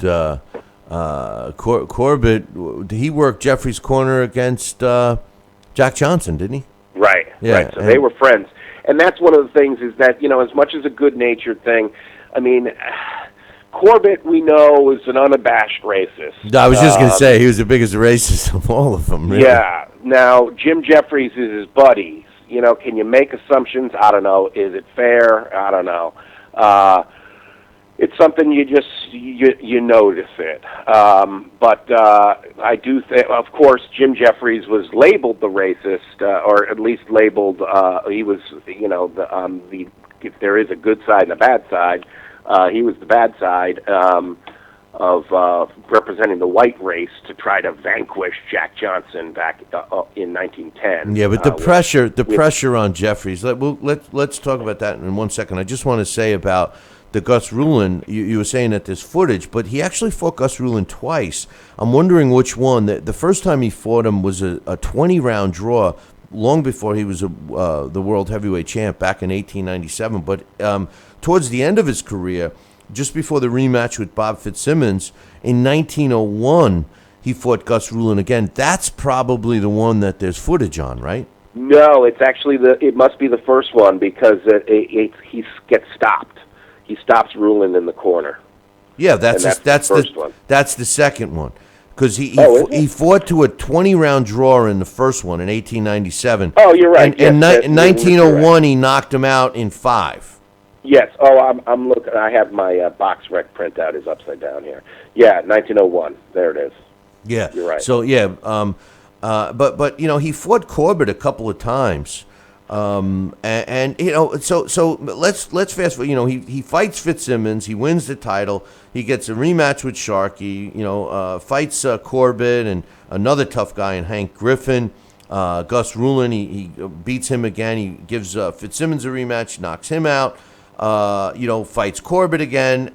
Jack Monroe, which was an up-and-coming guy, everyone thought had a chance. He knocks him out. And then at the end of that fight, 1904, he decides that there's no one worthy on the planet that can beat him.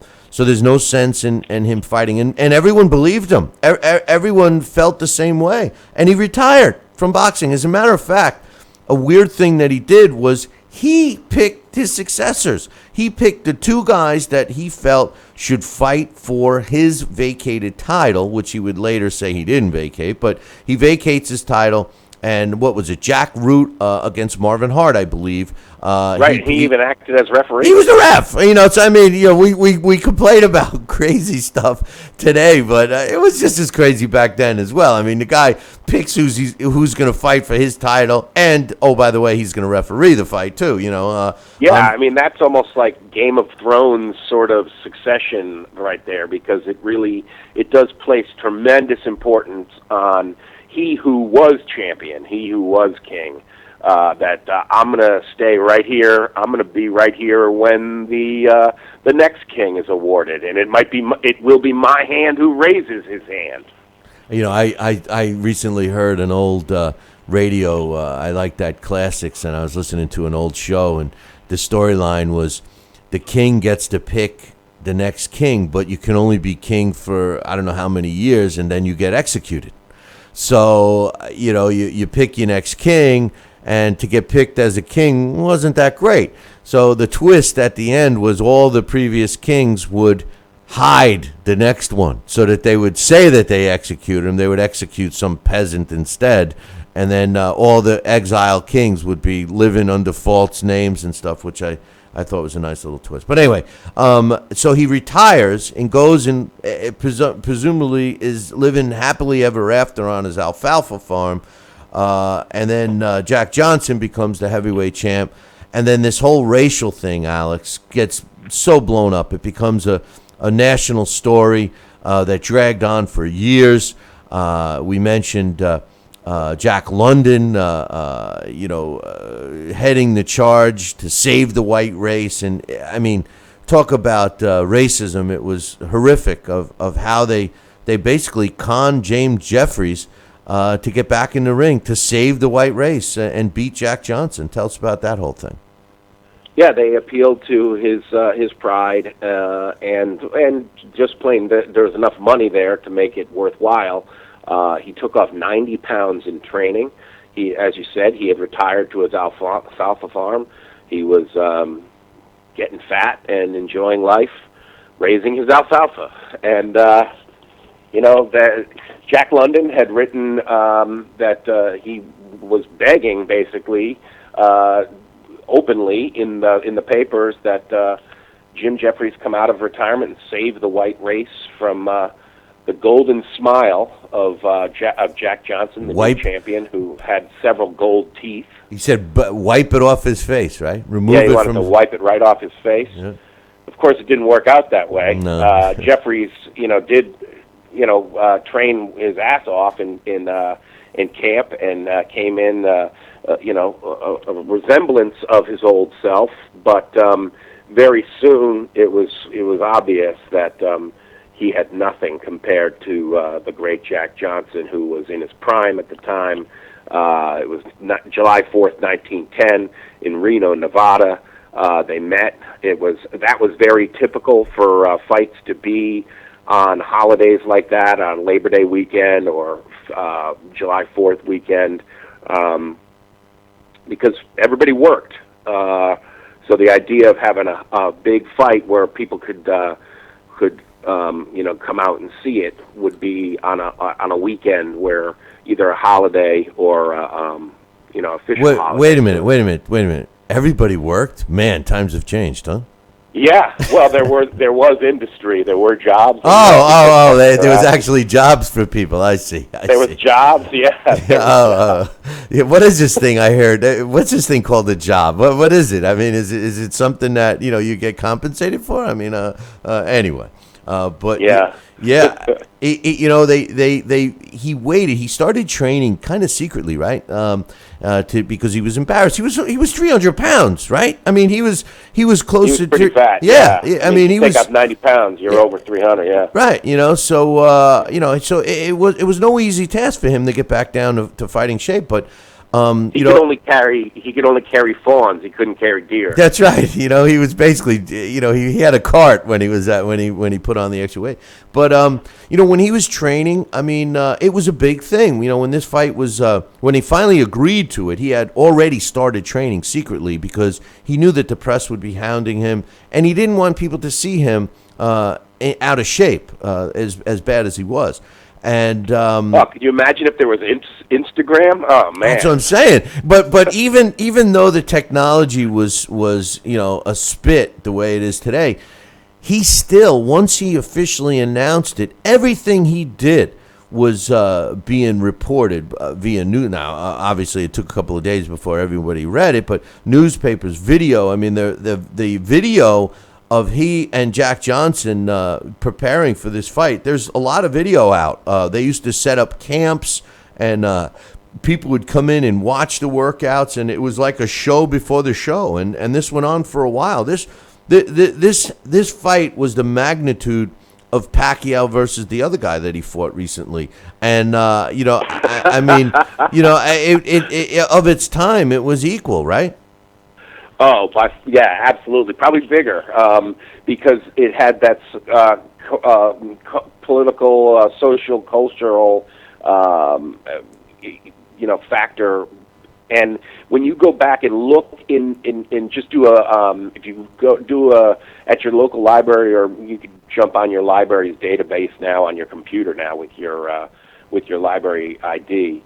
And if you do a search of the newspapers for around that time, like you said, everything was reported. There was literally every single day there would be stories from both camps. There would be a writer. Sometimes there would be two writers, a writer for each camp. James P. Dawson, you see lots, and as a matter of fact, he must have died right at the same time as Jeffries, because I found his obituary when I was searching for Jeffries. But he was one of the writers that covered a lot of fights in this age, and you see his columns that they would report everything that went on each day, how many people like the different sparring partners that the fighters would go train with, what they ate, how far they ran, things like that, how they were feeling. This was a big build-up, and the fight lived up to the expectations. And another thing you see is that there was a lot of exhibition fights. These guys fought in those days, and I don't think it happened with Jack Johnson, but it does appear that after he fought Fitzsimmons, he had a lot of exhibitions with Fitzsimmons. So exhibitions, if you go to the Cyber Boxing Zone website, his record is much more extensive there because it includes exhibitions. BoxRec only includes the official fights. So you see a much smaller record there. And it's interesting, like you said, to see, because information about those exhibitions, if you're sparring with Bob Fitzsimmons, they're going to talk about it. Now, in addition to Jack London, correct me if I'm wrong, but wasn't Ernest Hemingway? I know he was a big boxing fan, but wasn't he also kind of part of the bandwagon with Jack London to try and get Jeffries to fight, or did he come later? No, he came later. Okay. Yeah, he was definitely into boxing, but I don't think he had anything to do with that. Okay, no. all right. For some reason, I thought that Jack London and Ernest Hemingway were buddies, and no, Hemingway was still a kid actually, because as a matter of fact, he was only 11 in 1910. All right, but maybe afterwards. I know him and Jack London definitely hung out in South Florida, right? I don't know. Yeah, I for some reason maybe they were friendly. Yeah, maybe towards the end of London's life, and as Hemingway started making his way in writing. You mentioned about the fight. We all know what happened. Jack Johnson brutally beat the crap out of James Jeffries. They wouldn't let him knock him out. He was hung over the ropes, half dead. Jack Johnson was issuing him a severe beating for all of the stuff that was written and anti Jack Johnson. And FYI, the black community, it must have been, I can't imagine how they felt, because they weren't even able to celebrate, because if they verbally back Jack Johnson, they risked getting lynched. That's how bad it was. But Jack Johnson didn't even get the enjoyment of knocking him out. The police came and stopped the fight. It officially gets recorded as a TKO. No, that one was Tommy Burns. This one was it was official KO. Yeah, but they tried to pick him up. Yeah, they tried picking him up to drag him over, but they waved it off, right? Didn't the police definitely, the sheriff? Didn't the sheriff come? No, that was the Tommy Burns fight where they stopped it, and the recording just ends. But against James Jeffries, he drops him 3 times, and even in the second to last knockdown, they're picking him up, trying to help him. Corbett and those guys are trying to help him up, but dragging him over, finish him up. But they still didn't knock him out. They gave him the TKO officially. But the funny thing, it wasn't so funny, but James Jeffries made a ton of money on that fight. But he went back after that fight. He kind of went back and continued living on his alfalfa farm. He was extremely happy with his wife and his whole life back then. But 20 years later, he was in really rough financial shape, Alex. He filed bankruptcy in 1923, had to pretty much sell almost everything that he had, which is something I overlooked in the stories and books on James Jeffries I've read in the past. I don't recall such a dire straits that he was in. I mean, his large alfalfa farm was basically subdivided and sold off in lots to try and keep up with his bills. As a matter of fact, he resorted to doing vaudeville acts with Tom Sharkey and, as you mentioned, Fitzsimmons. So, I mean, it wasn't a happy ending for James Jeffries. Yeah, and another thing that was sad that happened in 1941, his wife of 37 years was struck and killed by an automobile. Right in front of the farm, right? Right in front of the house? That's awful. Yeah, that's just and he was devastated when he lost his wife, and but James Jeffries, I think I quoted him the other day. He was the guy that when he turned 60, they were asking him. The Washington Post, I believe, had it, and they quoted him. What do you think? He's 60 years old, or maybe I think he was 60. What do you think of today's fighters? And the era in which they were talking was Joe Louis. Joe Louis was the king. And he said, these guys just aren't as tough as we were back in the day. And we look at Joe Louis and his reign as one of the greatest of all time. And it just goes to show you that every generation, the younger fans criticize me from thinking and referring back to the years gone by. Well, they're going to be in the same boat, 20, 30 years from now. They'll be remembering their fighters, although not much, I don't know what they're going to be able to say, but I mean, every generation looks back at the one that they grew up with as the best, you know? Yeah, I think it's human nature to do that, I think. And it is hard to believe, because I mean, and I think that's one of the things, because even when you learn about, and I did, like I said, I looked into some of the films because I wanted to see if there was any video of him, and other than, because we know that there's video of the Jack Johnson Jim Jeffries fight, but I wondered if there was any earlier video, and the video itself, the first few movies that Edison made, it wasn't really film yet.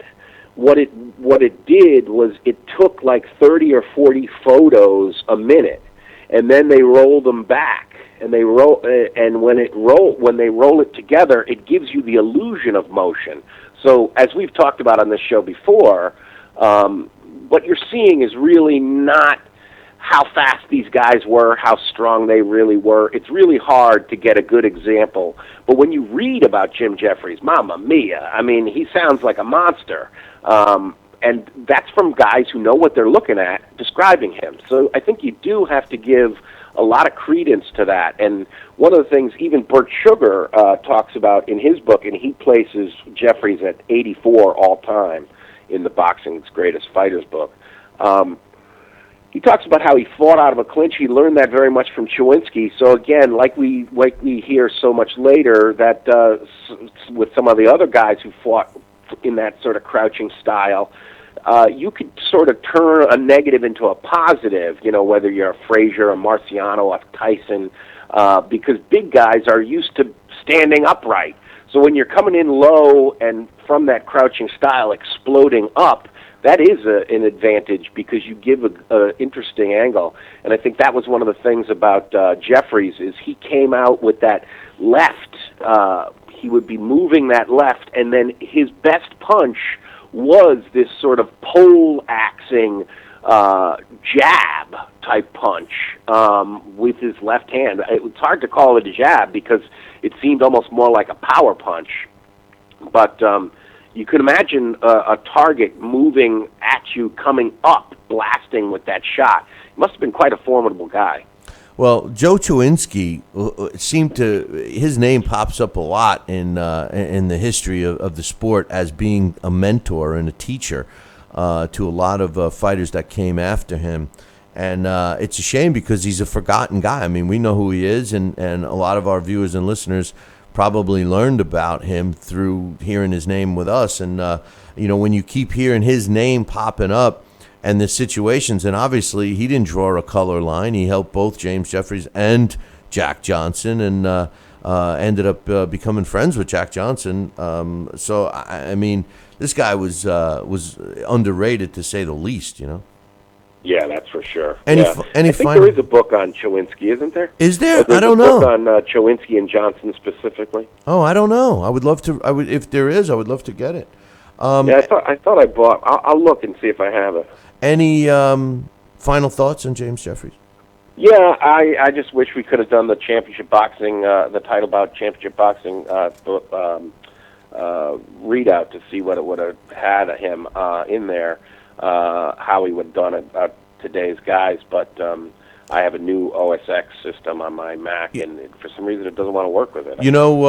There is a specific Mac version, so maybe what I could do is get you another number, and if you have any trouble, you could always reach out to Bear, because he's one of the data guys, But anyway, James Jeffries, former world heavyweight champion. His career record in terms of official bouts: 19 wins, 16 coming by knockout. He had the one loss in which he was knocked out against Jack Johnson. He did fight 2 draws. One was a 20-round decision against Joe Chewinski, and another one, a couple fights prior to that fight against Gus Rulin, was another 20-round draw. He fought with a 67% knockout ratio. He died on March 3rd in 1953 at 77 years old.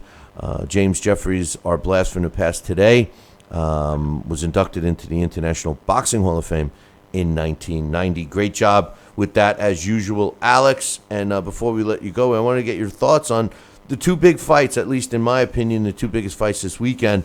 First, we'll talk about the heavyweight fight, Anthony Joshua going up against Dominic Breazeale. Anthony Joshua, yes, he's a world champion, but I think we haven't seen the best of him yet. I think this is, despite the odds, big odds in Anthony Joshua's favor, I think that Dominic Breazeale is going to pose a tough fight for Anthony Joshua because of his chin and because of his punching power. Yes, he's slow. Yes, he kind of fights a little open, but Joshua has hit the canvas before. What's your thoughts on this one? Yeah, I agree with that, and I think that that's the thing that's fun about heavyweights is that the thing, you know, if you especially a guy like Joshua, from what we've seen, he looks like the goods. But we've only seen so much, and I think that every fight we're learning more. And I think Breazeale's a good opponent at this time. He looked good. I enjoyed watching him take apart Mansour. He had some trouble. He struggled with him, and that's what makes me think Joshua is going to probably knock him out. But I do think that it could be fun along the way, and we could get a couple of answers to some questions about Joshua. How's his chin? What does he do if a guy who's a determined guy with some character wants to beat him and wants to shine? How does Joshua look against a guy like that? Because you know Breazeale is coming in. This is the biggest fight of his life. So that's always exciting, especially when you have two young heavyweights. I'm looking forward to this weekend. This is, like I think you said earlier, I think you even used this exact phrase, this is the make or break weekend for the PBC. If not, this is stick a fork in it, they're done, because they've got two great matchups in terms of things that they've been building to, and in a way, the Dominic Breazeale one sort of fell in their lap. I think they've made the most out of that, of sort of striking when it's hot. But Thurman Porter has been the one we've been waiting for. It's their Leonard Hearns. That's what. Listen, what a far cry from Leonard Hearns it is. I agree. I agree that, and I've said that it is Leonard Hearns, not with the two talents, but the significant. Not, but it's for the equivalent for them. It's their two best welterweights. Right. It's the significance of the era. But before you get to the Thurman Porter, what's your official prediction on Anthony Joshua, Dominic Breazeale? I like Joshua in under 7. Wow. Yeah. I think he's gonna. He doesn't mess around, and you might be right. Keith Thurman, Shawn Porter. What's the story on that one? I'm really looking forward to this fight. I kind of think we should. I know we should have had it, but of course we should have had it before. Not only because of injury. I think we could have had it instead of waiting for. I think. If we're smart, we're going to learn lessons from what the UFC is doing. And the good thing that this might happen is that maybe we'll get more than one fight out of these two guys if it's a good matchup. I think it should be. I don't think it's necessarily going to be a pretty fight. This is a tough one for me because my heart is saying Porter. Porter's going to beat him. Thurman just doesn't have the character, and he's a little bit intimidated, I think. However, I think the better fighter is Keith Thurman. The problem of it is that Keith Thurman, and this is going to work in his favor, I think, because I think he's a little more skilled, is I think he's going to make it, not let it quite be the scrap that Porter wants it to be. Porter's going to try to make it a scrap. It's going to make it somewhat of a grinding, sort of ugly at times fight. But I like Thurman to win a decision. I don't know. My heart says Porter by knockout, but I'm going with Thurman by decision. Yeah, it is a tough one, and I think you're dead on your analysis of both fighters. I am going with Porter, and I think Porter's going to stop Thurman. I think that Thurman is going to fight safety first and use his boxing skill, which he clearly has, over Porter. But I think at the end of the day, it's going to result. The results are going to be based on can Shawn Porter cut the ring off and, force a phone booth type fight, which is in his favor. I think with the determination that Porter does possess and his worth ethic and the fact that he just seems so mentally calm and Thurman does not. Thurman is talking a lot of smack. He doesn't belong in the same ring, blah, blah, blah. That's signs of a guy that's doubting himself and just repeating what other people are telling him. I think that Porter will be successful in making it a firefight, and I just think that he's going to come out on top. I do think it's going to be a good fight, and like you, I believe it's the make or break fight for the PBC. The PBC's numbers have been going down, and this last weekend, which I read earlier in the show, really proves that there's virtually no interest. However, if this fight doesn't garner interest from their new fans that they've cultivated and developed, then it will never work. Because this fight, the significance there between Porter and Thurman is huge, and I think any new fan, as well as all of us idiot old fans, should be tuning in. So we'll have to wait and see what the numbers are. Yeah, I mean, I think there's going to be a lot of shareholders from Waddle and Reed watching this weekend. They pulled. They already pulled. The investors have already pulled the money. There's no more money coming from them to Heyman. So the days are numbered. The numbers going down are indicative of why the networks won't pay to have that production. So, that's why you're seeing his fighters fighting other fighters and stuff like that. It's going to be interesting to see what happens and then how long it recoups. We're going to hopefully we'll get back on ESPN at least, but we'll wait and see. Yeah, I mean, I tell you, that's been a major disappointment. I forgot how much I missed having that regular Friday night fights.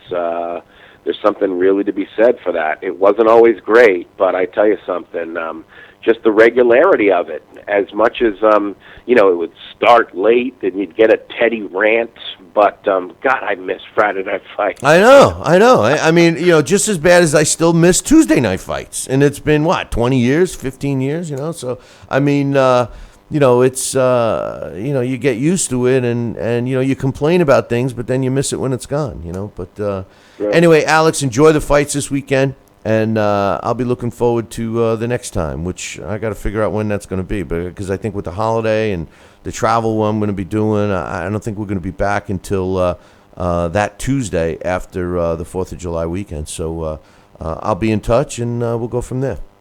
All right, sounds good, Bill. So take care. All right, brother, take care. That's Alex Papali doing a great job as usual. And I just want to once again thank all of our listeners on ESPN New Hampshire. Glad we could be with you today, and we're glad you guys could be with us. Listen, enjoy the fights this weekend. Porter-Thurman on Saturday night, great fight, prime time, CBS. Make sure you check that out. We will be hitting the road. We'll be doing a live post-fight show from Sal's restaurant right on LDL TV and LDLTV.com. So check it out, www.ldltv.com. If you're looking to get information on the times of the broadcast and all that stuff, visit the website or email John directly, john@ldltv.com. Hey, we're going to be off for a little bit after the fight and after our pre- and post-fight show. We will be back on the Tuesday after 4th of July weekend. So enjoy the fights. Make sure you email me all your thoughts, comments, questions, concerns. Billy@TalkinBoxing, TalkinBoxing.com. And until then, I'll leave you with this. Make sure you tune in July 5th. Same bat time, same bat channel. And until then, ciao, baby.